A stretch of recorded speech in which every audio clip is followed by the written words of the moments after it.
Hello, I'm Dylan. And I'm Keon. This is Zenith, that podcast where ritual murder is only one of our nasty habits because this week we watched Games. Written by Bill Lyons. Directed by Vivienne Cousins. And aired on November 16th, 1981. Pretty sure it's Cousins in reference to Blake and Inga. Yeah, not going to let the show live that one down. I don't think we should. That's something that should never be forgotten, kind of like Dana and Justin. I remember. I'm gonna act second time through. I'm gonna act like I remember his name, and that this isn't the second. Lose the recording. And then this isn't the second time we're recording the first 3 minutes of this episode, and we looked it up during those 3 minutes. I'm gonna act like I remembered his name completely, because it's like one of the few like normal names in this show. Good man, Justin. Was he really a good man? No. He was the opposite. He did genetic experiments on things that used to be humans, tried to basically sleep with his former student who is a good solid 20 years younger than him. Yeah, tried to get into some statutory there, you know. So, that's Justin. In a nutshell. That should have just been our whole Animals episode right there. Anyway, I saw the title of this episode, Games, and I was like, man, wonder what that could refer to. Then I watched the episode, and I was like, man, really wish this episode had been completely different. And it's not that I disliked the whole episode either. I liked the beginning of this episode. I liked the end of this episode. It was about the middle, approximately 1/3, that lost me. You mean the part with no games? Well, that and the part that has Serverland in it, ironically enough. It was more like the middle, like 4/5. I don't know. The middle 4/5. Whoa. Yeah. Or like it was more than a third. It was like they had some games at the beginning and some at the end, a bunch at the end. Well, so right off the bat, my first note for this is this sounds like a Doctor Who episode because Avon basically comes on screen and he goes, all right, guys, we need to find these super powerful crystals that contain like billions of kilojoules of energy in them, the most powerful crystals in the universe, called Feldon crystals. By the way, they're worth a fortune. Yeah, and this is funny because when Avon drops the info that they're super powerful, Vil is like, yeah, whatever. And then he tells them that they're worth a fortune. Vil is like, all right, sign me up. Of course. Of course. And I don't know, did you notice in this scene that yet again Paul Darrow was kind of throwing a wrench in things with how fast he was talking, how much he was overpowering everyone else, and all that? I noticed it a little later in this episode. It's a problem definitely throughout the episode, I think. Yeah, this is one of those episodes. Yeah. It might be one of those episodes where the director didn't feel like they had enough authority to tell Paul Darrow to just shut up for 5 seconds and let people talk. And people have told us that the latter half of Series D gets better, but both in terms of the writing and Sulin doing more and maybe Avon toning it down a little bit. But I don't know, man. Like I'm not this is episode 8 and I'm not seeing it yet. So there've been gems in Series D, I think. Yeah, there have. Headhunter was really good. Yeah, Headhunter was definitely one of them. And, I wouldn't say that what was the first episode of this? Rescue? Episode Rescue. Yep. I'd say Rescue also is up there. I think that was a really good episode. Yeah, Rescue definitely. I think a lot of the other ones weren't even like that bad. I think, what was the one that was really bad? I think it was Traitor. Traitor was really bad, and the one after Traitor was pretty bad. But then besides that, the other ones I just thought were like just kind of mediocre. Yeah. Which again, we've said this before, but mediocre episodes on Blake 7 stand out because most of the episodes are good. Above average. Yeah. This episode, I'd say, is probably mediocre too. Again, though, I really liked the beginning and end, and the middle is where it lost me. But I thought this was like a Doctor Who episode right off the bat, because, Doctor Who was always like, in the 70s, was like, we're trying to find a new power source that's going to power the entirety of England. We're going to sell it and make tons of money and take over the world. We had Inferno, where they were drilling to the center of the earth. We had the one with Tom Tit, which, Time Monster, I think it was. I don't remember what you're talking about at all. But you don't remember Tom Tit? Nope. You remember Tom Tit? I'm going to go with it because I don't remember. Wow, I can't believe you forgot Tom Tit. That was the episode with the time flow analog in it. Yeah, that was the Time Monster. Yeah, it's Tom Tit. The main thing in my memory from that episode is Tom Tit? Kronos. Main thing in And the mind, time flow analog. the time flow analog. So, right off the bat, Avon's coming in like, we got to find this power source. And I'm like, all right, this is Doctor Who, right? It's not the first time Blake 7 has done this. I mean, we had Dawn of the Gods. We had the other one where they were looking for a power source. That was this The other season, one where they're and looking I don't for the remember power what it source. was. Star Drive? Which I'm noticing on this wiki page, they dropped the T, so it's Star Drive. Nice going. Well, the Blake 7 wiki isn't all that It's professional. It's not even that. It's just not good. But, also off the top here, I want to talk about, I think it was, who was it? David, who mentioned that there was a dropped plotline for the season. Yes. That they were going to be looking for these experts, which we kind of picked up on. And I'm starting to wonder if that plotline was actually dropped, because I don't think it was. Well, I think probably what was dropped was the explicit mention of like, all right, we're going to be looking for these professionals to recruit them to our cause. This explicit explanation of Right. what's going on. Because it seems like they're still doing that, just without ever explicitly stating that that's their mission. Yeah. In this one, they're looking for Belkov, not because he's a genius, but because he happens to own all the freaking crystals. Because he's rich. Yeah. And, right away, because we see Belkov at the beginning of this episode, and I was like, is this another one of Ensor's apprentices? But no, it's not. It's Belkov. Well, you see his computer that looks sort of like Zen and Orak had a baby. I really like the computer's design. It has like these Gambit. hexagonal things in it. Right, it's named Gambit, which is like Confusing. confusing because Gambit is an episode of Blake 7. So it's like, what? I was just thinking like, man, what if this computer was named like Dawn of the Gods or like Voice from the Past? Can you imagine that? Like, all right, Voice from the Past, put this up on the view screen. What if it was named Spacefall? Hey, Spacefall!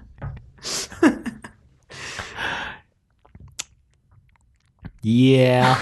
I actually didn't even process that its name was Gambit till the end of the episode, and then I was like, wait a minute, hang on a second there. I thought it was Eureka because Belkov says Yeah. Eureka a couple times, and it seems like he's saying it in reference to the machine. That's probably why I didn't pick up on it till the end, because I didn't get that it was Gambit till right at the end when he tells it to kill itself. Right. And again, my mind immediately went to the Eureka 7 connection, but no, what's name wasn't Eureka. I have a couple of questions here. I mean, not questions. I do have questions. I'm going to get to it in a second. A couple philosophical questions about this episode. I do. One of them is that can games be considered work?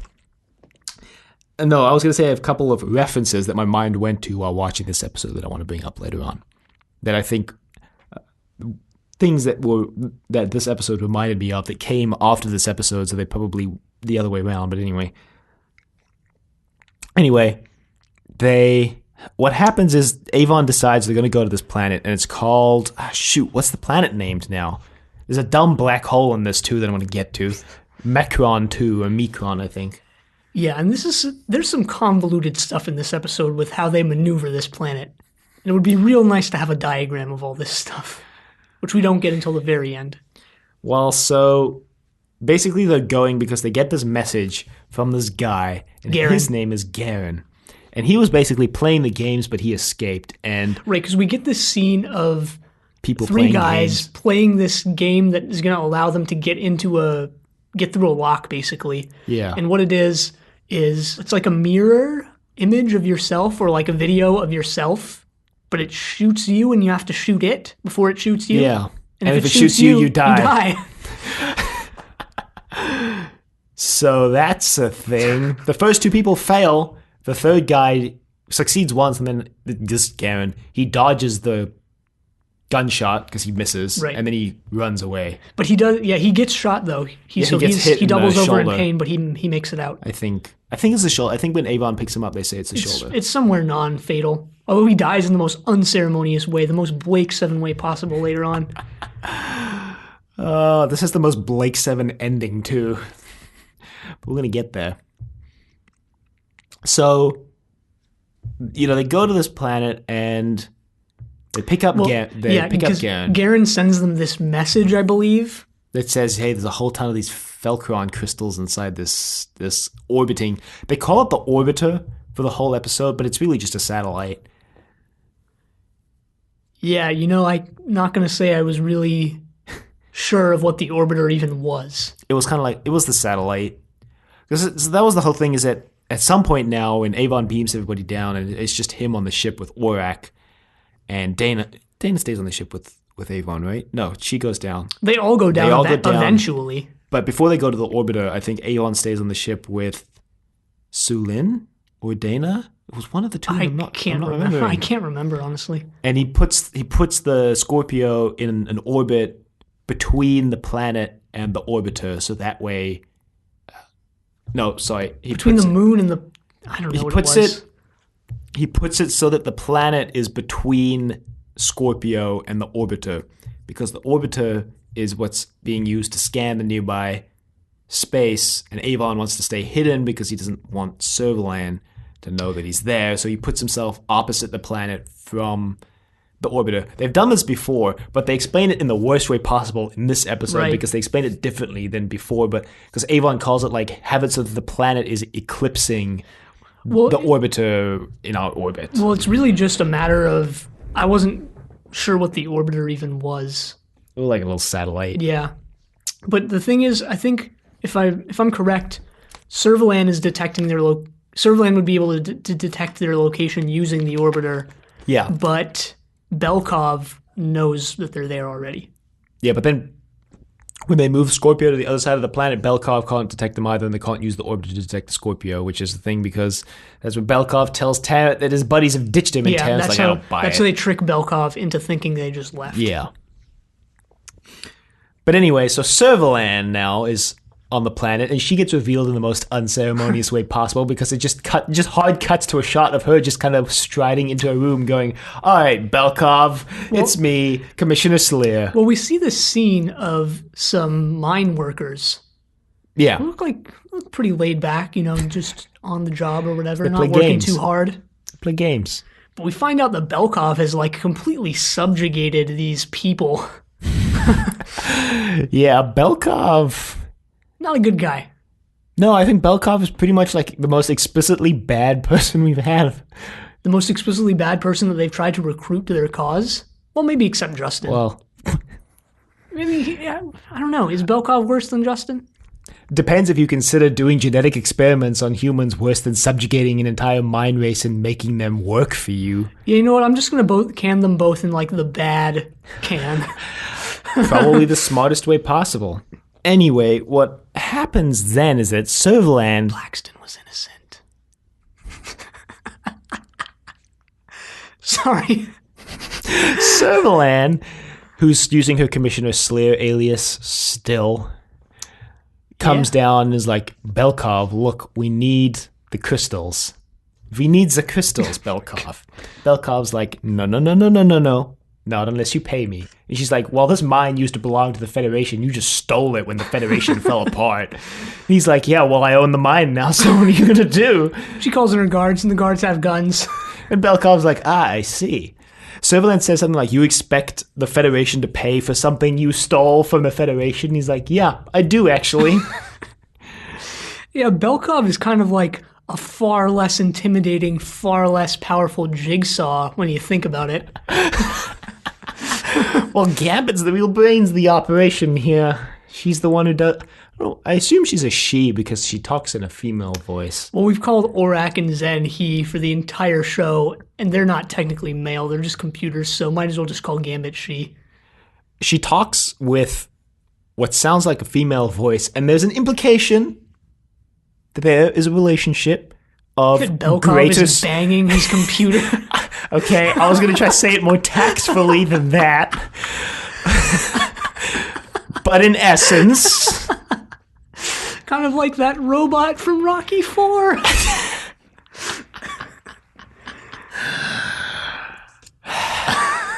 But yes, there is that kind of implication in this episode that we can't ignore. That we can ignore, actually. Yeah, we can. What am I saying? Yeah, we can. And Servalan... Belkov basically proposes a counter offer. He says, well, what if I could give you, some fugitives. And Servalan's like, well, what fugitives are you talking about? And he says, well, I know Avon and Tarrant and the whole crew is here on the planet right now. And she's like, you could never capture them. And he's like, I bet you I could capture them in 12 hours. And she's like, all right, game on. She's like, communicate where I should meet them, basically. Or like where I should teleport in to take custody of them. Right. And here's where the episode kind of drags. Yeah, I would say so. Well, let's just talk about this setting, because I think this setting actually improves the episode rather than hinders it, because, yeah, it's a quarry. Yes, it's a mine.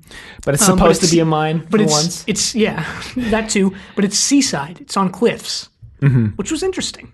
Right. I mean, you know, maybe this is just sort of like a Stockholm-esque thing of like, it's not a quarry, yes, but seaside quarry. It's slightly better than normal. This is great. It's a better quarry. But I mean, it was fun instead of an F. It was like a low D instead of like just a solid fail. I don't think quarries are failures. I mean, I really like the orbiter set where the crystals are kept. I think that was really good with the set where we see the shoot yourself and then the I do. I like all the sets in this. I like that. I like Belkov's command room. That is really unique and looks really nice. Yeah. And it's really well executed, I think. But basically, then... Oh, right, it was Garen who went down with them, duh. Yeah, Garen went down with them. So did Villa, but Avon eventually beams Villa back up. The whole group's been trying to contact Avon for the whole time. Because Avon doesn't tell them about the plan. Yeah, Avon doesn't tell them he moved Scorpio to the other side of the planet where he's out of communications range, and they're all like panicking. It's like, where's Avon? Why is he not communicating? Eventually, Villa is able to communicate with Avon, and he asks Avon to beam him up because there's people coming his way to kill him, and he beams him up. And then they go right back down. But there's also there's a bunch of like running around and shooting people that we're just glossing over. Well, there's other scenes in here too that are kind of important. That there's at least one that I want to mention because in order for Avon to teleport Villa up, he actually needs Villa to go steal a circuit board from Gambit. Yeah. And Sulin and Tarrant and Dana. Dana. They get captured. Dana gets, I don't remember. I think Dana gets sent down halfway through the operation, or I don't know, actually. Dana, by the way, is still wearing, Josette Simon, that is still wearing, they're still putting her in very heavy makeup. Yeah. And it doesn't really match her outfit this week, which is why. It doesn't matter. Like, it doesn't really matter in any way, but like, it's something that you notice. Also, Sulin's hair is actually starting to do some pretty weird stuff. Because they ran through all the like obvious ones in the past 6 weeks. This episode, she has like sort of I don't know what you do. It looks like a little metal ring that she has on top of her head. Yeah. And like her hair's combed back, but it's like in two different little parted, things. Like in the middle, yeah. Yeah. Kind of looks like it's been parted. Looks very strange. Now, if I remember correctly, Dana is down on the planet with Tarrant. Sulin... Where's Sulin? Anyway, Villa has to go get this circuit board before he can get beamed up. There's this subplot too of them getting captured, but also someone who's been killing people with the little boomerang looking thing. Just games. They're just playing games. I don't even remember like what that was all about. But I think it's implied that Belkov is keeping the miners in line by making them play these deadly games if they get out of line. Sure, which is an interesting idea, I guess. I think it's a really interesting idea because he's using, games, which are supposed to be fun, to keep these people in line doing this menial labor. Of course, you could argue that Belkov is getting great enjoyment from watching these people play these games, so he's having fun. Right. This all goes back, or I guess technically forward, to like a topic that's big now in business, I guess, which is uninteresting, but whatever, is like the gamification of work with like management software that turns your work into like games and somehow gives you a little checklist, or gives you, I don't know, there's tons of ways different programs do it, but not even that, like the gamification of learning, the gamification of just like life in general. Everything is being gamified now. You want to learn a language, just gamification of that. Duolingo gamifies that to the extreme, right? Running, personal exercise, work, learning, it's all being gamified. To be fair, there are studies that show that when you do it like that, it does, at least for learning, increase the effectiveness of the learning, I guess. But at the same time, is this learning for the ADHD generation? And God, I feel so old like saying that. And I'm not like, I don't know. But I mean, the other thing about that is did that in turn actually increase the number of occurrences of ADHD in youth? Yeah. Like, does society cause ADHD by gamifying things like that and reducing the required attention spans for things? Or is gamification simply a response to a greater awareness of ADHD? And I don't necessarily know if there's a straightforward answer to that. I think it could be a little bit of both. Yeah, sure. But it is a big movement in society now to gamify things, and things like gamifying, people want to gamify the polls or the elections, or try to get more people to go out and vote, and it's just, I don't know, And this episode, I think, points to something that people are and should be thinking about right now is like, is this a bread and circus type thing? Is this a way to keep people in line? Or is this being used for, if not intentionally nefarious purposes, things that are bad, like in a way that's bad for us in general, That boomerang thing was really cool, though. Yeah, I'll give him that. That boomerang was pretty awesome. Really underutilized. What I really wanted to talk about here in the middle was a scene that I found really interesting for a lot of reasons, because Avon says a lot of things in this scene, and I think pretty much everything he says in the scene is interesting. But he talks with Aurak, and he asks Aurak to find out information on Gambit, the computer. And Aurak basically says that he's having difficulty reading information from Gambit. But he says that Gambit is it used to be a 137 model Federation computer. And Avon's like, yeah, so it should be easy. And then Aurak's like, well, no, it used to be that. Now it's kind of like a hodgepodge of other computers. And then Avon says, this is the first line I think is really interesting. He says to Aurak, you've read information off Federation computers before. This computer is just an amalgamation of of 5 of them. Yeah. You should be able to read information off of it. And I think that's interesting because it almost gets at this kind of Ship of Theseus thing, which I'm sure I've described the Ship of Theseus. Yeah, you have. Paradox on Trust Your Doctor. I'm not sure if I've done it on Zenith, but I'm pretty sure I have. Yeah. But if you're just tuning in, the short version of it, I feel like it's worth it to explain just quickly. Yeah. If you have a ship, Theseus had a ship, and basically you replace a plank from it when the plank rots through. Eventually you've replaced every plank on the ship with a new one, and the question is that ship still the original ship if every plank has been replaced with a new one? And that's kind of what I thought of when Avon said this line about this computer just being an amalgamation of other computers. And Aurak originally refers to it straight as just 137 computer, but then Avon says, well, so why can't you read it? And Aurak says, well, it's an amalgamation of multiple computers now. But Aurak also has this line where he hints at Gambit developing its own personality maybe because of that. Yeah, so that's the other thing that I think ties into this, that I think is interesting when you consider it, when you apply it to Aurak, because Aurak, this is one of the things that I basically loved about this episode was the scene with Avon and Aurak. I thought it was great. All right. Because Avon is talking with Aurak, and Aurak says, well, it's difficult also to read things off the computer because of the personality of the person who built the computer, or the personality of the person who made modifications to the computer. Ironic, I guess, then in a sense, because Aurak is so difficult himself. Yeah, so that's what I was going to get at, is that Aurak has become a lot more sassy during its time with the Liberator crew. Yeah. And I think that's interesting because it kind of implies this growing sassiness on the part of Aurak, maybe due to Avon being the one who primarily interacts with, modifies, fixes Aurak. I was going to say, yeah, probably. And so, interestingly, it kind of sets up this thing where Aurak has kind of become this digital mirror to Avon almost. Whereas, Avon really hates technology, or sentient technology like Aurak. I mean, Avon loves technology because he can hack it, but someone... As long as it can make him money. Yeah. If it's sentient like Aurak, Avon sits there like, man, this is like not okay, like this makes me uncomfortable kind of thing. And you get this mirror in Aurak where Aurak's like, well, I don't really care about humans. I mean, my job is to give you predictions and help you do whatever you want to do, but humans like don't matter to me because I'm a higher life form that can do more, right?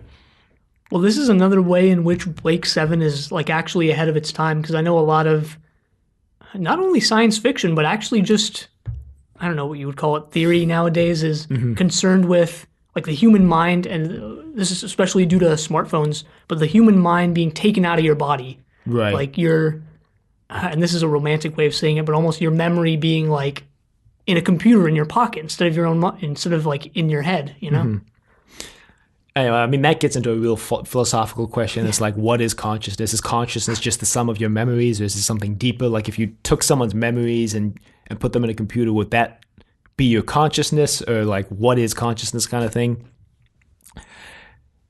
And then the final line that I want to mention that Avon said, and I don't know what all of this is supposed to be implying. I'm just talking about my reading of it. He says a line, Aurak says that with the improvements, Gambit is I think better than what it was when it started. And Avon says, well, that makes sense. Computers always improve.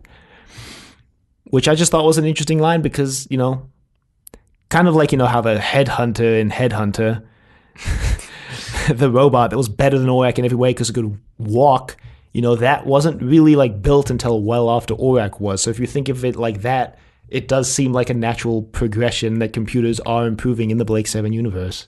Sure. Yeah, that's a nice little, I guess, touch there. I don't know. I just really like the seeing. So I like kind of all these computer-based ideas as technological ideas that Avon and Aurak were kind of spitting out. And I like this idea that Aurak is becoming sort of an artificial mirror to Avon. Yeah, I like that idea too. And we've sort of made fun of Blake 7 for this in the past. It's like, well, we've never heard of like this awesome supercomputer before, and it's coming out of nowhere. But like, you think about years have passed since episode 1. I mean, yeah, I even made fun of it in this episode. One of my notes is that seriously another supercomputer? But like, when you think of it in the context of Series A was probably at least 4 to 5, maybe 6 years ago, depending how long the intergalactic war was, right? That it would make sense that more of these are going to be coming out. It's going to be more widespread knowledge. And the thing is, Belkov is aware of Aurak. One of the things Belkov asks for in exchange for handing over Avon and Tarrant and the rest of the crew is he wants Aurak. Yeah, and that's actually another thing about Series D is, Series A and B, Blake acted like a big shot, right? And we got the impression that like they were off doing and this is going off on I think another tangent away from the sort of technology stuff, but is like on screen, did we really see them succeed all that much? Did we really see them do all that much? And like Series D, we see them like get away with a lot, and yet it's so understated. Yeah. And then we get these characters who are like, yo, it's Avon and Tarrant, oh shoot, and like, but yet somehow we don't get the impression, maybe this is because it's just a holdover from Series C in a way, but maybe it's, I don't know, like we don't get the impression here from the Scorpio crew themselves that they're that big of a deal. Well, I think there's almost supposed to be sort of a dramatic irony in this, in that we're meeting all these people who are like panicked that Avon and Tarrant or whatever are showing up. And I think it's supposed to be this, but then you contrast that with the fact that they're in this raggedy old bucket of bolts that can't do jack, right? And I think it's supposed to be like they're only working off this information, from Series C.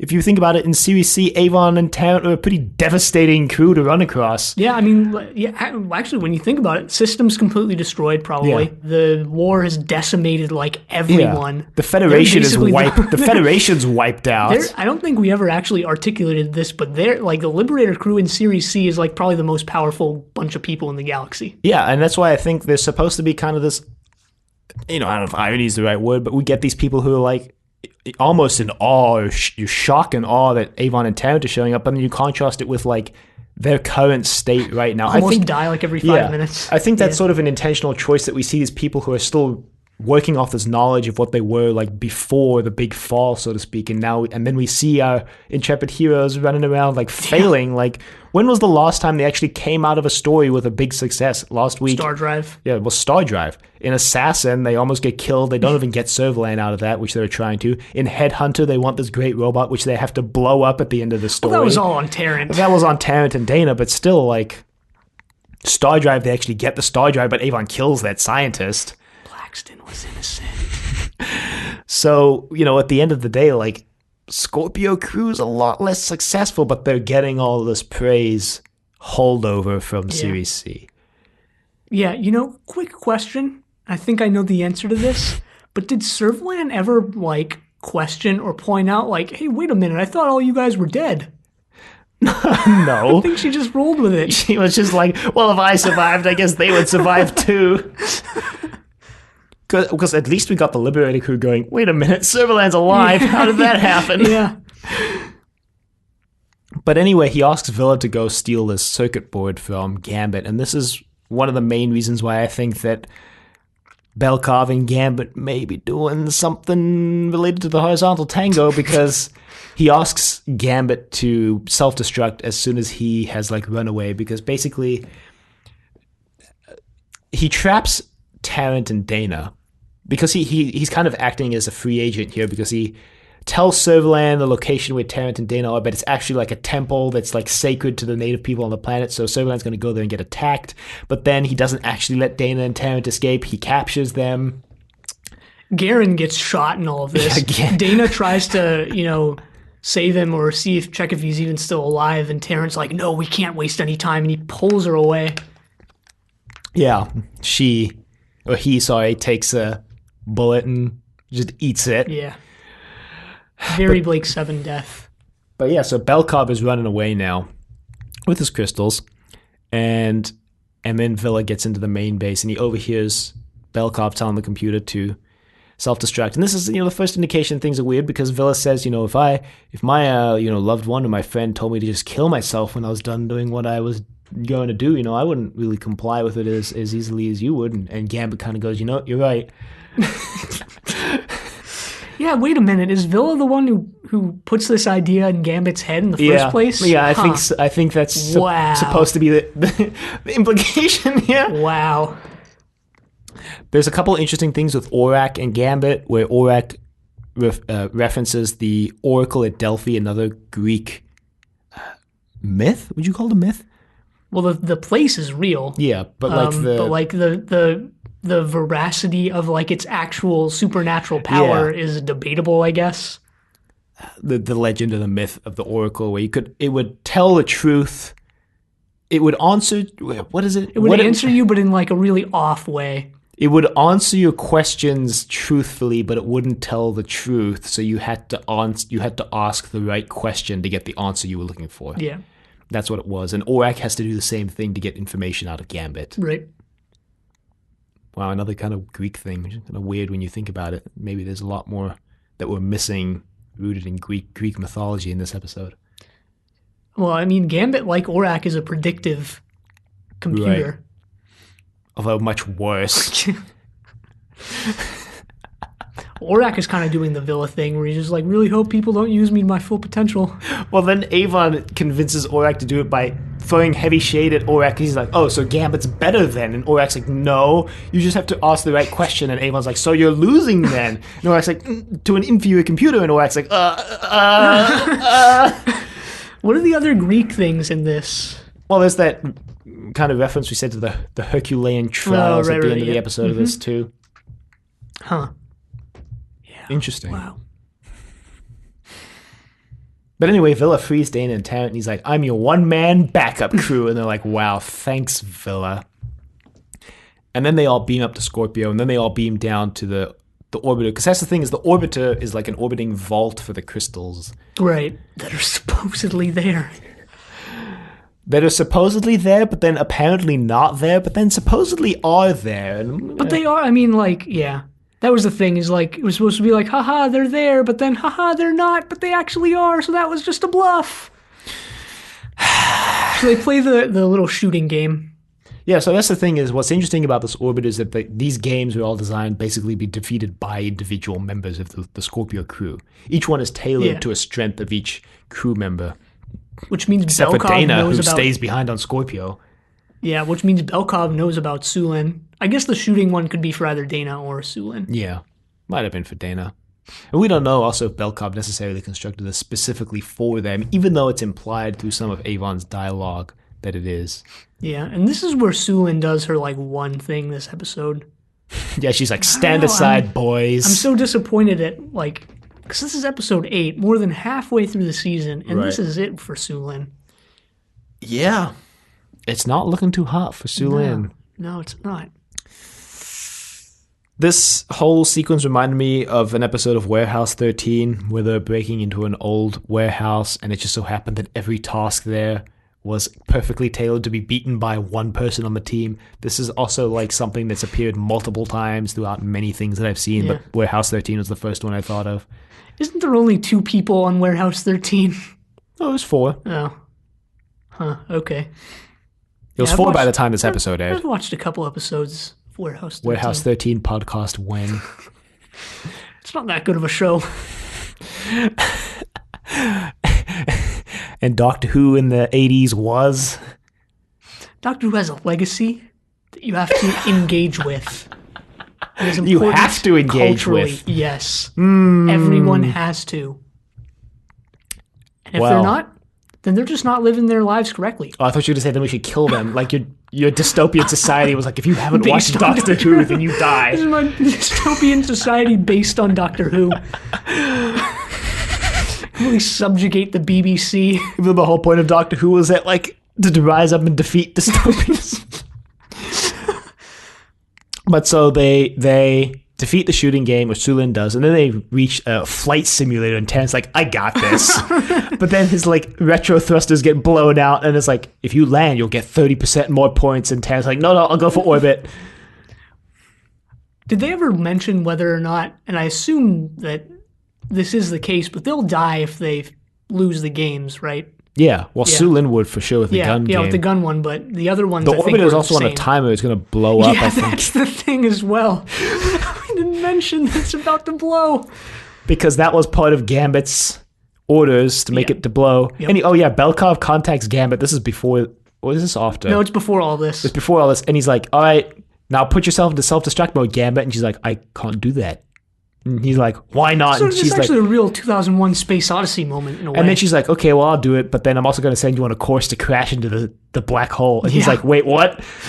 Yeah, there's a black hole right over there. You never noticed it? Which is named Cygnus XL. Really? I didn't notice that. Yeah. Huh. It's named Cygnus XL because that's the solution to Avon's part of the challenge, is to identify the next star in the sequence. And he identifies it as Cygnus XL because it's a black hole, which isn't actually a star. Cygnus is the swan, like in Greek mythology when Zeus turned himself into a swan and raped what's her name? There are a lot more Greek connections in this than I think we originally realized. Yeah. Well, you know what they say, it's all Greek to me. And on that bombshell, Villa's challenge is to like break through a door that would take him 30 minutes to bypass normally, and they've only got 8, but he just like lifts Belkov's fingerprint off the flight simulator. I liked this. I liked how Villa, like they all... How he MacGyvered this? Yeah. Because they all, I mean, Tarrant was unsure of himself, but they all sort of just sat down. They're like, all right, got to use my skill. And then Villa's like, wait a minute, we just need some dust, and then we just need this. This glass plate that I'm not even sure where we got it from. He's like, let's hope one of these fingerprints is Belkov's. Would have sucked if it wasn't. Yeah. And then, like we said, Avon's was to identify a star. And then he does it, and then they're like, all right, let's get the crystals. And Avon's like, just kidding, no crystals. Yeah, you get the impression that Avon was clued into this for the entire time. Except there are crystals there, because they beam back to the ship, and then this, they're like getting sucked into something, the black hole, I think. Yeah. And they have to put it into like overdrive, really step on the gas. Yeah, and to get out of there, Avon suggests blowing up the crystals on the orbiter because the explosion will generate a shockwave they can ride out of. Yeah, you know what? I specifically remember this. I specifically remember that I didn't pay attention to the explanation. And I was like, wait a minute, what are they about to do? Whatever. I'm not going to rewind. I'm not going to go back. Well, Avon throws some more shade at Aurak because he doesn't think it'll work. And Avon's like, well, a negative force far away can be countered by a positive force close by. And they blow up the orbiter. But he says the reason why the orbiter would blow up is because there were crystals on there that would explode and release a lot of energy. And now I was like, wait a minute. Not 3 minutes ago, you were like, there are no crystals on this orbiter. But there were, but now there aren't, because maybe he was just like preemptively being like, yeah, we're going to blow them all up so there are no crystals here. But the thing is, in his head, he's like, we're going to blow all these up in like 30 seconds. Just like, I can't wait to see the look on Villa's face when we blow all these crystals up. That was the whole reason for all of this, is Avon's like, man, I can't wait to see what Villa's going to do. Little did he know that Villa swiped some crystals. Little did Villa know they're fake. Yeah. Avon just like rips because they're on like a string, like ancient money to indicate their value. Actually, I'm pretty sure that wasn't, the case, but they're on the string. Avon pulls them off and he's like, guess what? Smashes them up.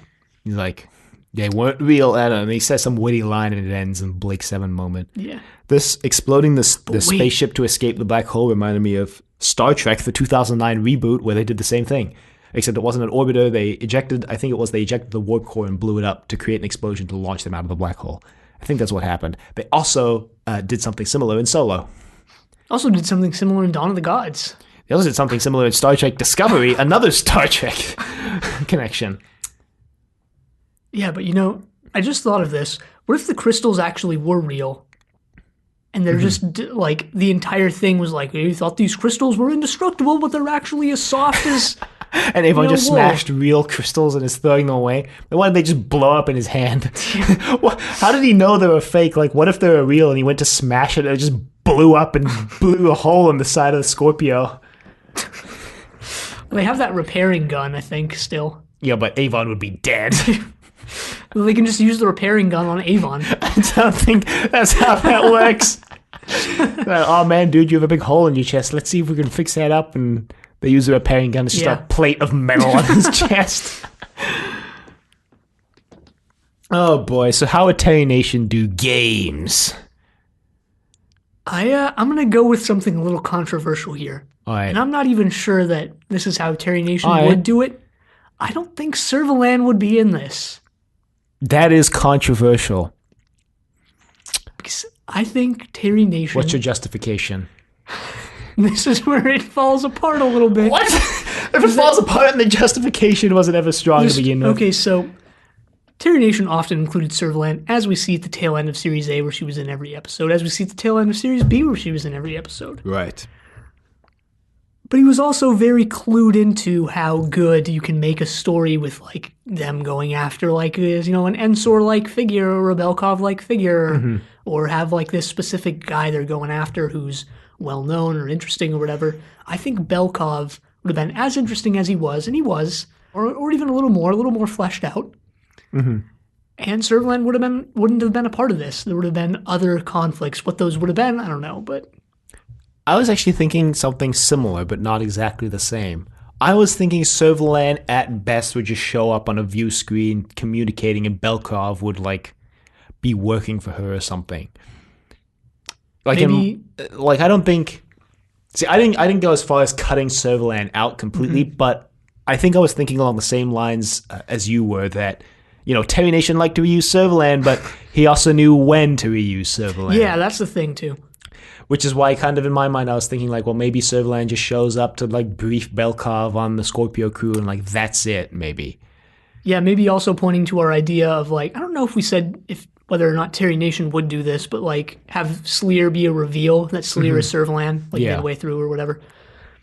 But that's also the thing, is I feel like Servalan in Series D is a lot less well-paced, because Series A and B, she did show up, like, back-to-back near the end, but, like...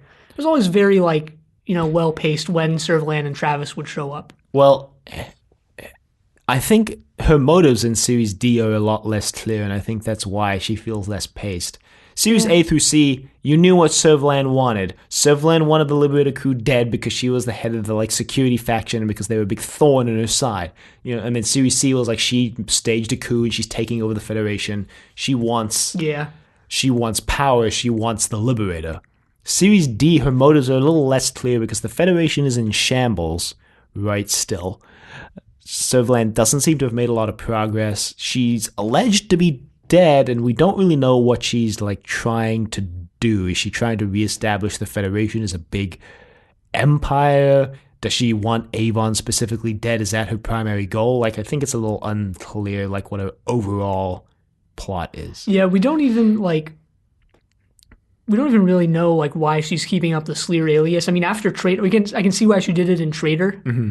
But like after that, why is she keeping this up? You think using the name of Servalan would give her a lot more power. Yeah, there's a lot of power in a name, and Servalan was a name that was feared throughout the galaxy. So to use this alias for multiple weeks now is, on her part, a questionable decision. Yeah.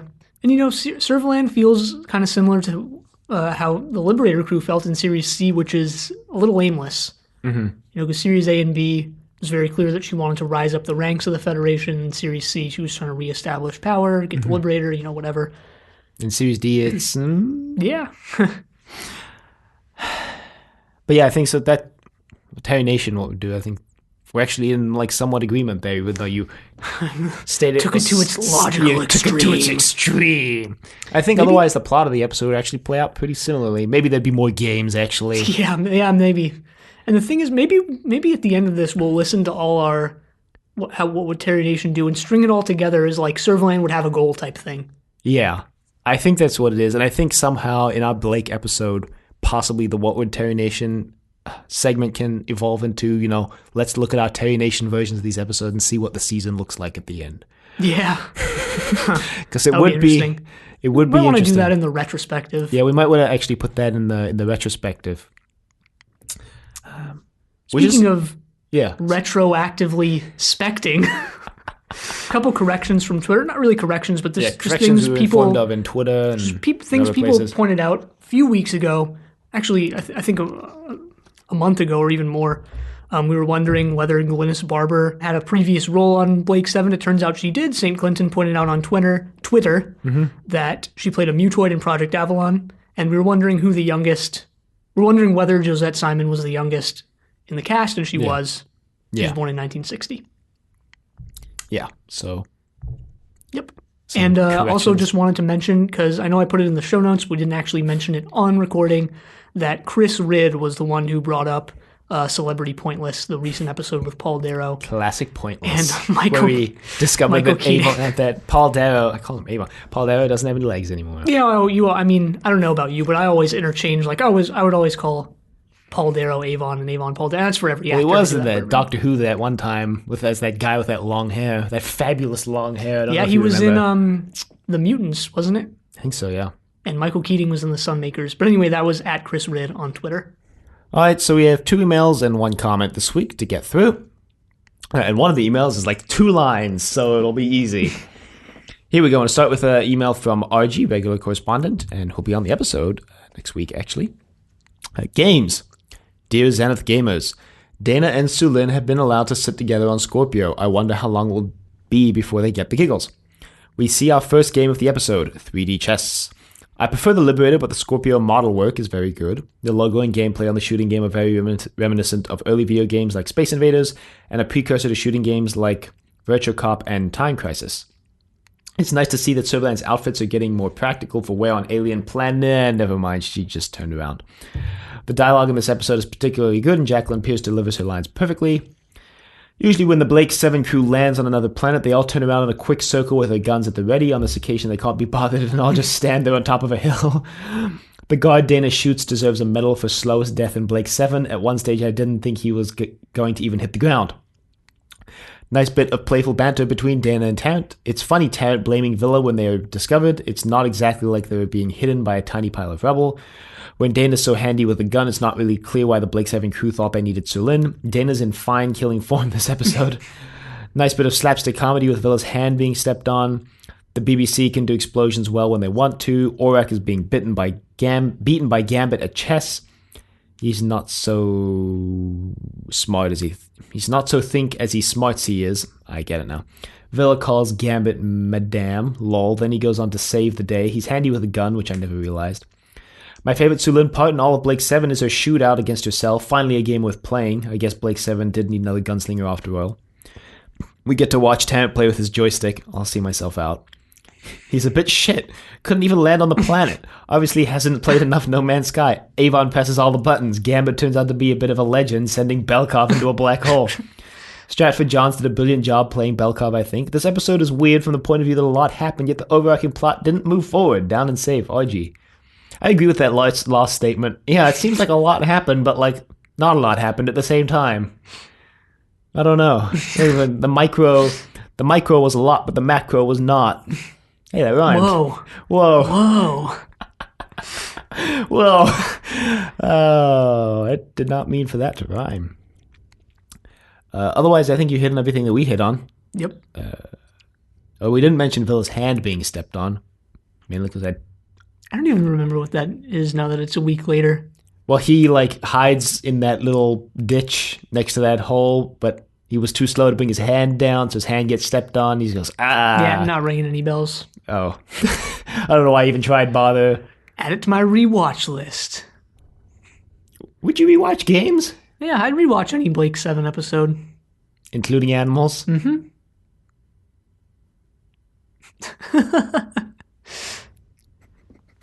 Our second email is from Sergeant Drano.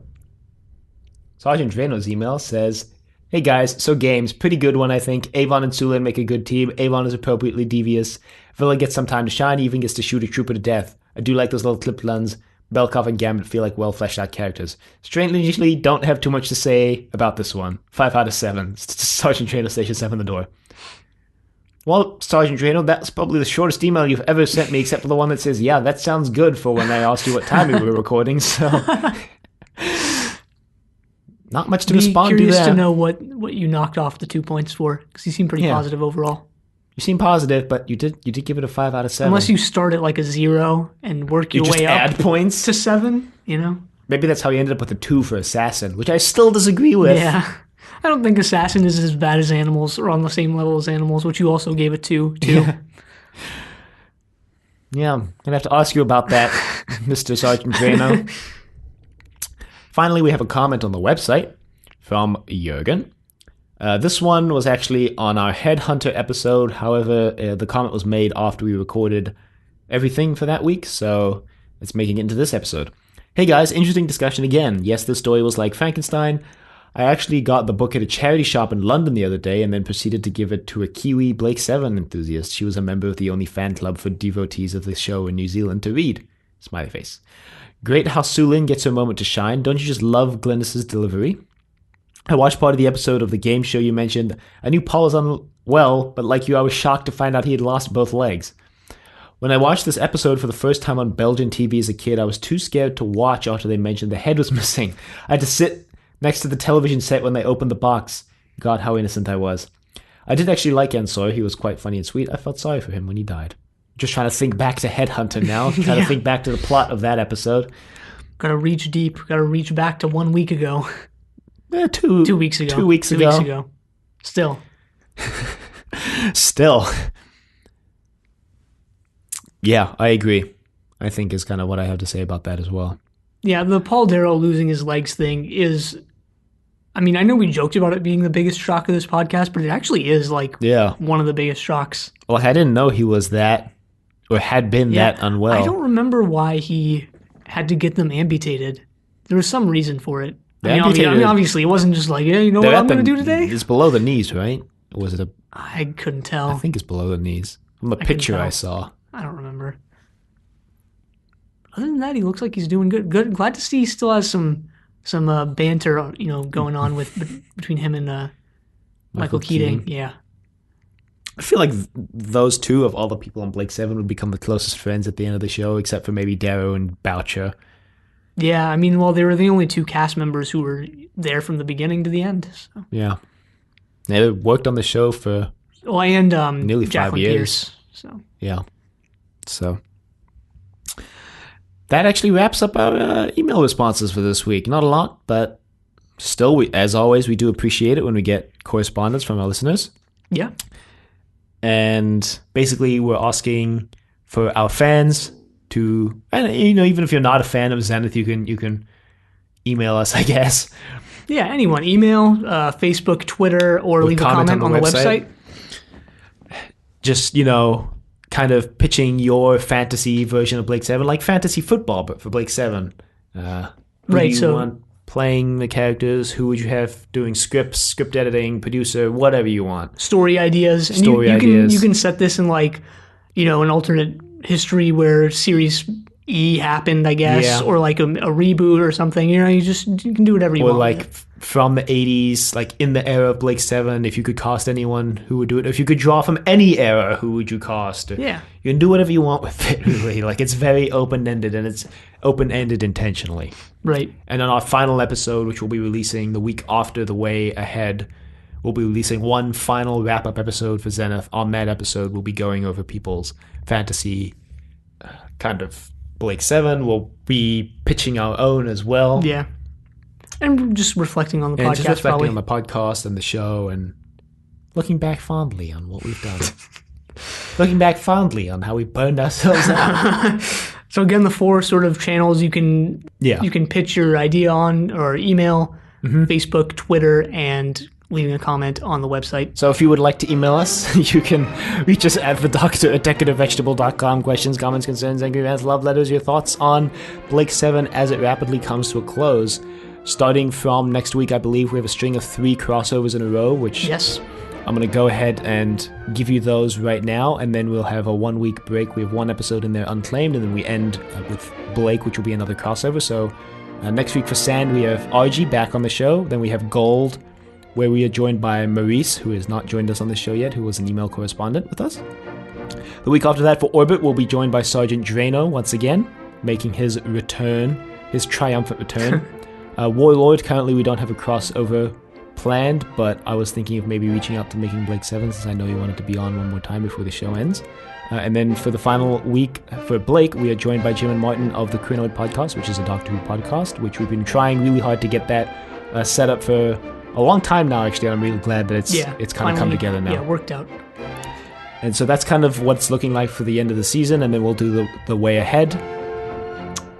Yep. The way ahead.